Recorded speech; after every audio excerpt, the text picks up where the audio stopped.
ਕਿਸਾਨ ਆਗੂਆਂ ਨੂੰ ਗੋਲੀ ਮਾਰਨ ਦੀ ਸਾਜ਼ਿਸ਼ ਕਬੂਲ ਕਰਨ ਵਾਲਾ ਯੋਗੇਸ਼ ਸਿੰਘ ਪੁਲਿਸ ਹਿਰਾਸਤ ਵਿੱਚ ਜਾਣ ਮਗਰੋਂ ਆਪਣੀ ਗੱਲ ਤੋਂ ਸਾਫ਼ ਮੁੱਕਰ ਗਿਆ ਹੈ। ਖੁਦ ਨੂੰ ਸੋਨੀਪਤ ਦਾ ਵਸਨੀਕ ਦੱਸਣ ਵਾਲਾ ਇਹ ਸ਼ਖਸ ਕਹਿ ਰਿਹਾ ਹੈ ਕਿ ਕਿਸਾਨਾਂ ਨੇ ਡੰਡੇ ਦੇ ਜ਼ੋਰ ਤੇ ਉਸ ਤੋਂ ਬਿਆਨ ਦਵਾਇਆ ਸੀ। ये लड़की को छेड़ रहा है, उन्होंने मुझे लेके गए, उन्होंने फिर मुझे कैंप में ले जाके उन्होंने पहले मुझे मारा, काफ़ी मारा, पैंट वैंट उतार के काफ़ी मारा, फिर मुझे ट्रॉली में उल्टा लटका के बेल्टों से मारा। फिर उन्होंने अगले दिन उन्होंने मेरे से ये कहा जो हम बोलेंगे वो करेगा। मैंने कहा ठीक है सर। फिर उन्होंने मुझे मारने के बाद फिर उन्होंने खाना वाना खिलाया।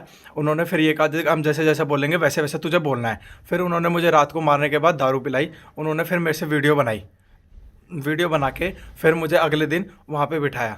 ठीक है, उन्होंने बोला जैसे जैसे हम बैठेंगे। मेरे साथ 4 लड़के और पकड़े गए थे, एक का नाम सागर था और एक का नाम मुझे पता नहीं है। सागर ने मुझे ये कहा था कि यार मैंने कुछ कर भी नहीं रखा तब भी मुझे मारे। वो जैसे ना जैसे करके भाग गया था। फिर अगले दिन जैसे मैं उठा उन्होंने मुझे ये बताया कि हमने तो उसको मार दिया, अब तेरे को छूटना है नहीं छूटना। ਪੁਲਿਸ ਹਿਰਾਸਤ ਵਿੱਚ ਦੱਸੀ ਕਹਾਣੀ ਮੁਤਾਬਕ ਉਹ ਆਪਣੇ ਕਿਸੇ ਰਿਸ਼ਤੇਦਾਰ ਦੇ ਘਰ ਜਾ ਰਿਹਾ ਸੀ ਜਦੋਂ ਕਿਸਾਨਾਂ ਨੇ ਉਸ ਨੂੰ ਫੜ ਲਿਆ। ਝੂਠ ਦੇ ਪੈਰ ਨਹੀਂ ਹੁੰਦੇ, ਇਹ ਗੱਲ ਉਸ ਦੀਆਂ ਗੱਲਾਂ ਤੋਂ ਸਾਫ਼ ਹੋ ਜਾਂਦੀ ਹੈ। ਯੋਗੇਸ਼ ਇਹ ਗੱਲ ਸਾਫ਼ ਤੌਰ ਤੇ ਨਹੀਂ ਦੱਸ ਸਕਿਆ ਕਿ ਕਿਸਾਨਾਂ ਨੇ ਉਸ ਨੂੰ ਕਿਉਂ ਫੜਿਆ। ਕਦੇ ਉਸਨੇ ਕਿਹਾ ਕਿ ਕੁੜੀ ਛੇੜੀ ਸੀ ਤਾਂ ਕਾਬੂ ਕੀਤਾ ਅਤੇ ਕਦੇ ਉਹ ਕਹਿਣ ਲੱਗਾ ਕਿ ਕੋਈ ਹੋਰ ਕੁੜੀ ਛੇੜ ਰਿਹਾ ਸੀ। ਯੋਗੇਸ਼ ਦੇ ਬਿਆਨ ਤੋਂ ਸਾਫ਼ ਨਜ਼ਰ ਆ ਰਿਹਾ ਸੀ ਕਿ ਕਾਗਜ਼ ਤੇ ਲਿਖੀਆਂ ਗੱਲਾਂ ਪੜ੍ਹਾਈਆਂ ਜਾ ਰਹੀਆਂ ਨੇ। कि मुझे भाई पुलिस वाले ने ऐसे बोला कि भाई प्रदीप SHO राय थाने का ऐसे ऐसे बोला मुझे कि भाई ऐसे ऐसे टीम है ना, मेरे 10 लड़के आएंगे, फायरिंग करनी है 26 तारीख के बाद, ये करना है। फिर मैंने वैसे ही बोला कि मैंने कहा अगर छूटना होगा तो मुझे इसके लिए झूठ का सहारा लेना पड़ेगा और वहाँ जाके जैसे जैसे मैं पुलिस को बता दूंगा कि उन्होंने मेरे से ऐसे बर्ताव करा। फिर मुझे वो अलग से रूम में ले गए। अलग से रूम में ले जाके उन्होंने फिर मुझे समझाया कि यार योगेश अगर तेरे को बोल देगा तो हम रात को छोड़ देंगे। उन्होंने मुझे ये शो नहीं होने दिया कि हमने पुलिस को कंप्लेंट दे दी है तेरी।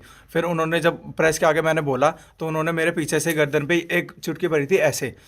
ਯੋਗੇਸ਼ ਦੀਆਂ ਬੇਬੁਨਿਆਦ ਗੱਲਾਂ ਦਾ ਅੰਦਾਜ਼ਾ ਲਾਉਣਾ ਬੇहद ਸੌਖਾ ਹੈ ਕਿ ਕਦੇ ਉਹ ਕਿਸਾਨਾਂ ਤੇ ਸ਼ਰਾਬ ਪੀਣ ਦਾ ਦੋਸ਼ ਲਾ ਰਿਹਾ ਸੀ ਅਤੇ ਕਦੇ ਕਿਸਾਨਾਂ ਵੱਲੋਂ ਉਸ ਨੂੰ ਸ਼ਰਾਬ ਪਿਆਉਣ ਦਾ ਦੋਸ਼ ਲਾਉਣ ਲੱਗਾ। योगेश के दावे मुताबिक किसानों ने कई होरनां नूं भी बन के रखा होया है। 10 लड़के आने थे राजधानी से और एक लड़का और आया था जो हरियाणा का है। उसने सारा पूछ के वहाँ पे डिटेल ली थी। फिर जब मैंने बोला तब मुझे पुलिस लेके यहाँ पे आ गई थी। इसमें कोई और लड़के शामिल हैं? नहीं सर, मेरे साथ कोई नहीं। मैंने सिर्फ झूठी कहानी बनाई थी। जो 4 लड़के हैं, एक लड़के को तो उन्होंने वो कह रहे थे कि हमने मार दिया और जो दूसरा है वो अभी भी उनकी कस्टडी में है। अब उनको मार रहा नहीं है, उनको पाइपों से मारा उन्होंने। किसानों ਨੂੰ ਲੁਟੇਰੇ ਦੱਸਣ ਦਾ ਯਤਨ ਕਰਦਿਆਂ ਯੋਗੇਸ਼ ਨੇ ਕਿਹਾ ਕਿ ਇੱਕ ਸ਼ਖਸ ਕੋਲ 28,500 ਰੁਪਏ ਸਨ ਜਿਸ ਨੂੰ ਕਿਸਾਨਾਂ ਨੇ ਕਾਬੂ ਕਰ ਲਿਆ।